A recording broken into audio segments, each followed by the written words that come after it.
lot of people say, how do you know so much about so much? I've just told people time and time again, it's not me, it's the company I keep. And when it comes to baseball, a lot of the company has to do with people like John Pratte, best baseball beat writer in America. Wherever the byline, wherever that name you plug in, you'll know what's going on in the great game, what's happening on the diamond. In postseason baseball, I always think of John, and I think of all of the great memories growing up following my beloved Pittsburgh Pirates. And you know, Stargell and Clemente and Maz and Steve Blass and Bob Robertson, all of those guys. I mean, they meant a lot to me, and that organization is number one to me. But I love the great game of baseball. And I remember those baseball cards and that stale bubble gum and just sitting there for hours leafing through those cards and visiting friends on a rainy day and pulling out that shoebox full of their cards and comparing, right? There are some names, especially when you look at some of the teams still playing in the postseason, that I think of. Atlanta, the great Henry Aaron. St. Louis, the great Bob Gibson. And yes, Houston, Nolan Ryan.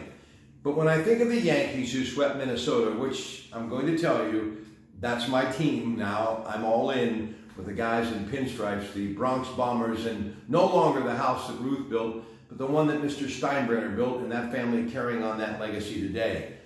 I never met a New York Yankee I didn't like, folks. I don't even care if they were there for a cup of coffee. If they put the pinstripes on, I love the New York Yankees. And you know, one of the stories that I remember John Pratte telling me was about the great Babe Ruth, no longer with the Yankees, but he played at Forbes Field, and how John's dad actually was there to watch him play.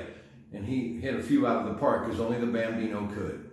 But my favorite New York Yankee of all of the greats, the Lou Gehrig's, and yes, the Babe Ruths, Mickey Mantle.